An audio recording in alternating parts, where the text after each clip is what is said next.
വിധികൾ നിലവിലുണ്ട്. പുട്ടസ്വാമി കേസിൽ, Puttaswamy versus union government of India കേസിൽ ആണ് ഏറ്റവും അവസാനമായി ഡേറ്റ ബ്രീച്ചിനെ സംബന്ധിച്ചുള്ള ഉത്തരവ് പുറപ്പെടുവിച്ചിട്ടുള്ളത്. ഒരു വ്യക്തിയുടെ സ്വകാര്യതയിലേക്ക് കടന്നു കയറി അയാളുടെ വിവരങ്ങൾ ശേഖരിക്കുന്നത് ഗുരുതരമായ തെറ്റാണെന്നും നിയമലംഘനമാണെന്നും വ്യക്തമായി തന്നെ സുപ്രീം കോടതി ചൂണ്ടിക്കാണിച്ചിട്ടുണ്ട്. മാത്രവുമല്ല, ആഗോളതലത്തിൽ തന്നെ ഡേറ്റ പ്രൊട്ടക്ഷന്റെ പ്രാധാന്യം ഉയർന്നു വന്നുകൊണ്ടിരിക്കുന്ന കാലഘട്ടമാണ്. അന്തർദേശീയ തലത്തിലുള്ള ഇത്തരം അഭിപ്രായങ്ങൾ കണക്കിലെടുത്തുകൊണ്ട് 2023 കേന്ദ്ര ഗവൺമെന്റ് മുൻകൈ എടുത്തുകൊണ്ട് പാർലമെന്റിൽ നിയമം പാസാക്കി. ഡേറ്റ പ്രൊട്ടക്ഷന് വേണ്ടി വന്നിരിക്കുന്ന നിയമം ഇപ്പോൾ നിലവിലുണ്ട്.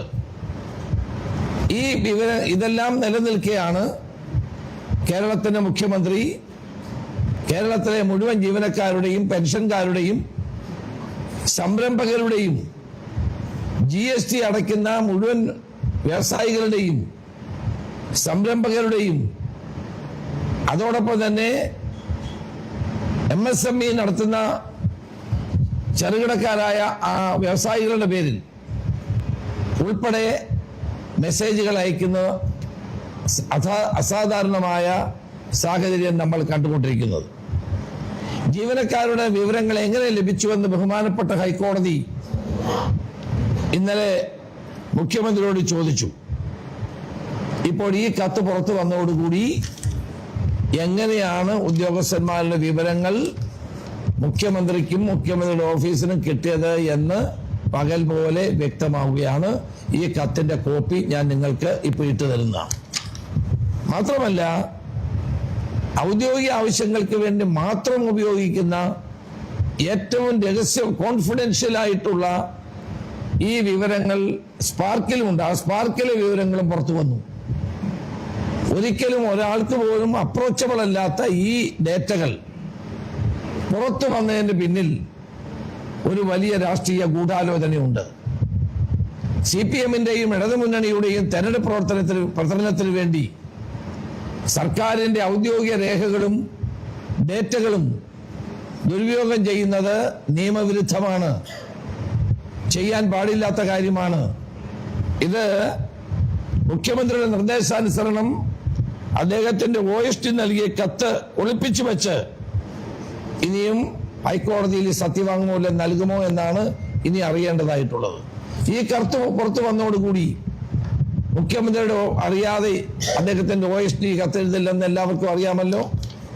അപ്പോൾ കോടതി ഈ കാര്യത്തിൽ മുഖ്യമന്ത്രിക്കെതിരായും മുഖ്യമന്ത്രിയുടെ OSTക്കെതിരായും ഇതിനെ ന്യായീകരിച്ച ചീഫ് സെക്രട്ടറിക്കെതിരായും സ്വമേധയാ കേസെടുക്കാനാണ് പറയേണ്ടതായിട്ടുള്ളത്. നിങ്ങൾക്ക് ഓർമ്മയുണ്ടാകും, കോവിഡ് കാലത്ത് ഇതുപോലെ കേരളത്തിലെ കോവിഡ് ബാധിച്ച രോഗികളുടെ ഡേറ്റ കളക്ട് ചെയ്യാൻ അമേരിക്കയും പ്രവർത്തിക്കുന്ന സ്പ്ലിംഗർ എന്ന് പറയുന്ന കമ്പനി ശ്രമിച്ച കാര്യം, കേരളത്തിലെ കോവിഡ് ബാധിച്ച മുഴുവൻ രോഗികളുടെയും ആരോഗ്യ വിവരങ്ങൾ ശേഖരിച്ച് ഈ അമേരിക്കൻ കമ്പനിക്ക് കൊടുക്കാനുള്ള പദ്ധതിയാണ് അന്ന് പ്രതിപക്ഷ നേതാവ് എന്നുള്ള നിലയിൽ ഈ വിവരം ഉന്നയിച്ചുകൊണ്ട് ഞാനിത് പൊളിച്ചത്. അന്ന് ബഹുമാനപ്പെട്ട ഹൈക്കോടതി തന്നെ വളരെ കർശനമായി പറഞ്ഞു, ഈ ഡേറ്റ നൽകിയ ആളുകളുടെ പേരുകൾ പോലും മായ്ച്ചു കളയണമെന്നാണ് അന്ന് കോടതി ആവശ്യപ്പെട്ടത്. അന്ന് മുഖ്യമന്ത്രിയുടെ പ്രിൻസിപ്പൽ സെക്രട്ടറി ആയിരുന്ന ശിവശങ്കർ ഇതിനെ ന്യായീകരിച്ചു. ഇന്ന് അദ്ദേഹത്തിന് എന്ത് സംഭവിച്ചു എന്ന് എല്ലാവർക്കും അറിയാം.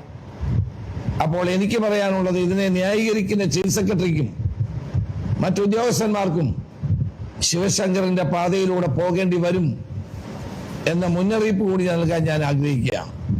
ഡേറ്റാ ബ്രീച്ചിൽ നേതൃത്വം നൽകിയ മുഖ്യമന്ത്രി, അദ്ദേഹത്തിന്റെ OST ന്യായീകരിച്ച ചീഫ് സെക്രട്ടറി അടക്കമുള്ളവർ ഈ കാര്യത്തിൽ പ്രതിയാണ്.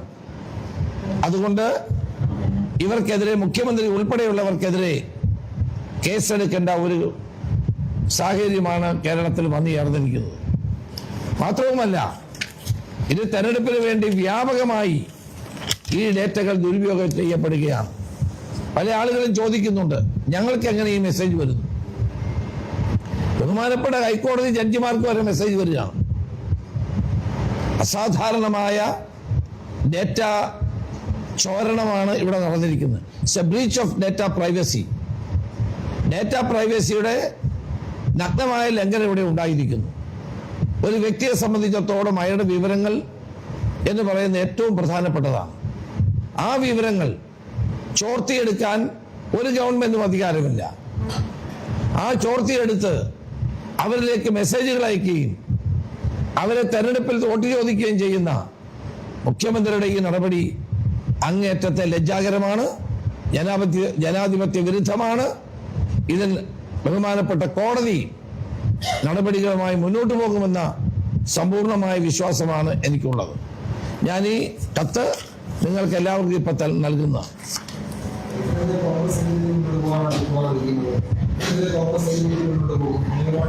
അല്ല, ഇപ്പൊ ഓൾറെഡി ഈ കേസ് ബഹുമാനപ്പെട്ട ഹൈക്കോടതിയുടെ മുമ്പിലുണ്ട്. ഇനി ഗവൺമെന്റിനോട് സത്യവാങ്മൂലം കൊടുക്കാൻ പറഞ്ഞിരിക്കുകയാണ്. ഈ കത്ത് പുറത്തു വന്നതോടുകൂടി ഗവൺമെന്റിന് മറിച്ചൊരു സത്യവാങ്മൂലം നൽകാൻ കഴിയില്ല. ഈ കത്ത് എഴുതിയിരിക്കുന്ന ആരാണ്? ശ്രീറാം സാംബശിവ റാവു എന്ന മുഖ്യമന്ത്രിയുടെ OSTയുടെ കത്താണ്. OST കത്ത് എഴുതി എല്ലാ വകുപ്പ് മേധാവികളോടും സർക്കാർ ജീവനക്കാരുടെ എല്ലാ സർവ്വ വിവരങ്ങളും നൽകണമെന്ന് ആവശ്യപ്പെട്ടിരിക്കുകയാണ്. അതുകൊണ്ട് ഇത് നഗ്നമായ ഡേറ്റ പ്രൈവസിയുടെ ലംഘനമാണ്. ഇത് രഹസ്യമായി സൂക്ഷിക്കേണ്ട ഈ ഡേറ്റകൾ ഉപയോഗിച്ചുകൊണ്ടുള്ള തെരഞ്ഞെടുപ്പ് പ്രചരണം അടിയന്തരമായി മുഖ്യമന്ത്രി അവസാനിപ്പിക്കാമെന്ന് ഇന്നലെ കോടതി വാക്ക് കൊടുത്തിട്ടുണ്ട്. ഇവരുടെ പേരിൽ നിയമപരമായ നടപടി എടുക്കണമെന്നാണ് എനിക്ക് ആവശ്യപ്പെടാറ്.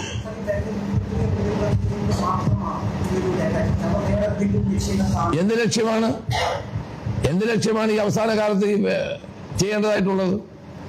തെരഞ്ഞെടുപ്പിന് ഇനി ഏതാനും ആഴ്ചകൾ മാത്രം നിലനിൽക്കുമ്പോൾ സർക്കാരിന്റെ ഏറ്റവും കോൺഫിഡൻഷ്യൽ ആയിട്ടുള്ള റെക്കോർഡുകൾ ഉപയോഗിച്ചുകൊണ്ട് ജനങ്ങളോട് വോട്ട് പിടിക്കുന്ന ഈ നിലപാട് എങ്ങനെ അംഗീകരിക്കാൻ കഴിയും? എങ്ങനെ ഇത് നമുക്ക് സ്വീകരിക്കാൻ കഴിയും? അതുകൊണ്ട് ഇത് പൊതുജനങ്ങൾ മനസ്സിലാക്കണം. ആളുകളെല്ലാം പറയും ഞങ്ങൾക്ക് മുഖ്യമന്ത്രിയുടെ മെസ്സേജ് വന്നു. എന്തിനാണെന്ന് അവർക്ക് തന്നെ അറിയില്ല, കച്ചവടക്കാർക്ക്. അതോടൊപ്പം തന്നെ മുഖ്യമന്ത്രിയുടെ ദുരിതാശ്വാസ നിധിയിൽ നിന്ന് അപേക്ഷ കൊടുത്തിട്ടുള്ള ആളുകൾക്ക് ഇങ്ങനെ എല്ലാവർക്കും മെസ്സേജ് വരികയാണ്. അപ്പൊ ഇവരുടെ ഈ ഡീറ്റെയിൽസ് എവിടെ നിന്ന് കിട്ടിയെന്നുള്ള ചോദ്യമാണ് ബഹുമാനപ്പെട്ട കോടതിയുടെ മുമ്പിൽ വന്നത്. അതിനുള്ള എന്റെ ആൻസർ ഇതാണ്.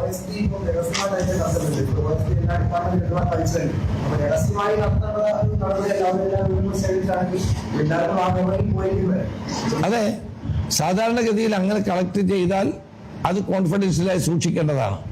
അതില്ലാതെ അത് ഒരു സർക്കാരിന് അത് ശേഖരിക്കാനുള്ള അധികാരമുണ്ട് ഇല്ലെന്ന് ഞാൻ പറയുന്നത് സ്പാർക്കിൽ സൂക്ഷിക്കേണ്ടതാണ്. പക്ഷെ അതിവിടെ ദുരുപയോഗപ്പെടുത്തി എന്നുള്ളതാണ് എന്റെ പ്രശ്നം. It is a breach of confidentiality, it's a breach of data എന്നുള്ളതാണ് എന്റെ പ്രശ്നം. സർക്കാർ അടിയന്തരമായി ഇത്രയും കാലമില്ലാത്ത നിലയിൽ അടിയന്തരമായി ഡേറ്റ കളക്ട് ചെയ്യുകയും ആ ഡേറ്റ ഉപയോഗിച്ചുകൊണ്ട് ഓരോ വ്യക്തിക്കും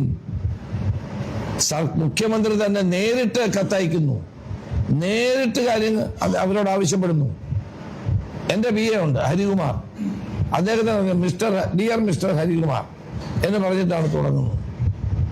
അപ്പൊ it is a clear case of data violation and data കോൺഫിഡൻഷ്യാലിറ്റിയിലേക്കുള്ള അതിക്രമമായി നമുക്കിതിനെ കാണാൻ കഴിയും.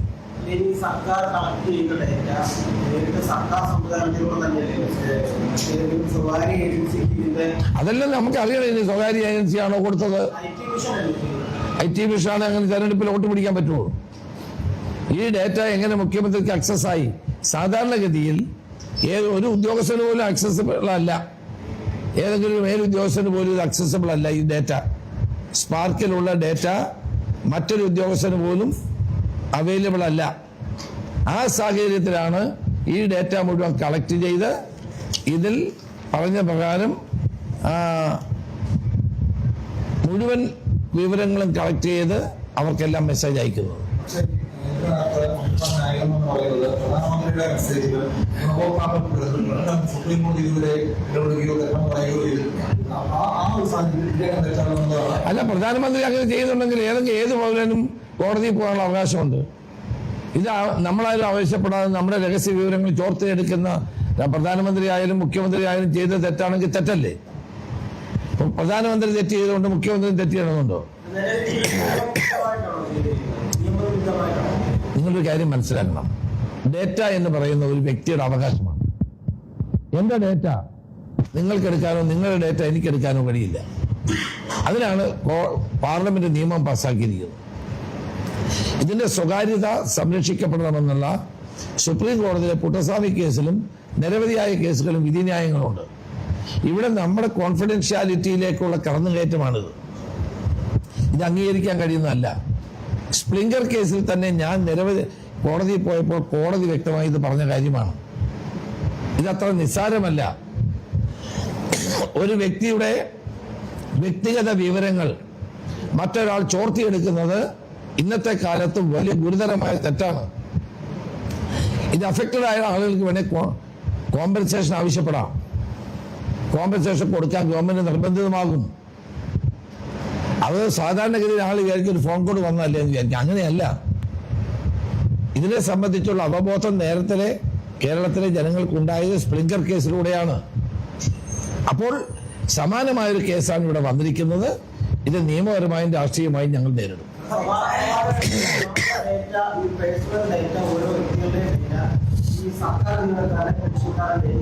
സർക്കാർ സംവിധാനത്തിന്റെ കയ്യിലിരിക്കുന്നത് ഒരു സ്വകാര്യ ഏജൻസിയിലേക്ക് പോകുന്നത് അത് സർക്കാർ സംവിധാനത്തിലേക്ക്. അതെങ്ങനെ സർക്കാരിൽ ഉണ്ടെങ്കിലും ഈ മുഖ്യമന്ത്രിക്ക് അങ്ങനെ അക്സസിബിൾ ആകാൻ കഴിയില്ലത്. അത് തെരഞ്ഞെടുപ്പ് പ്രചരണത്തിന് വേണ്ടി ഉപയോഗിക്കുന്നു.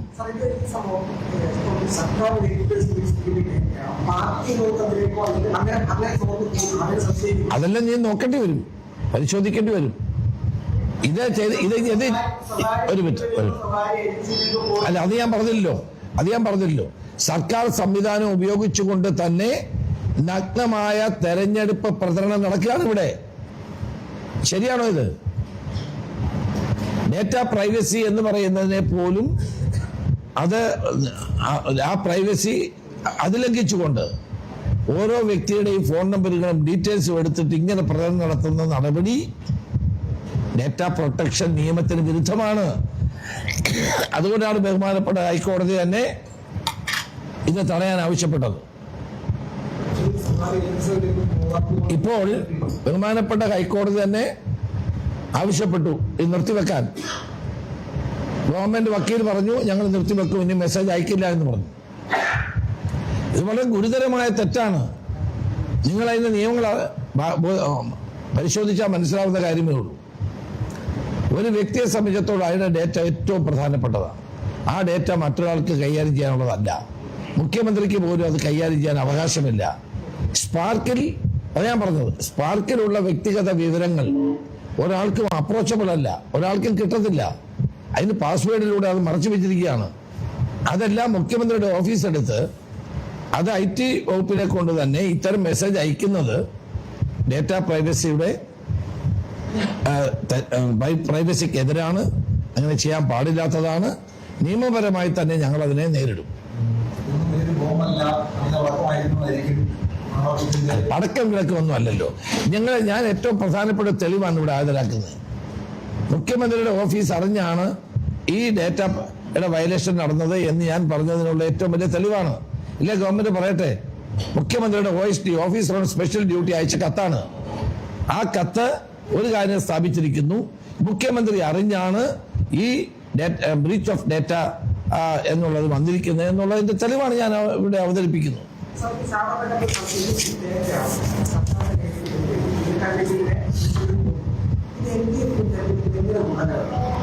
അല്ല, തെരഞ്ഞെടുപ്പ് ഗുണമാവില്ല എന്നുള്ള വേറെ കാര്യം.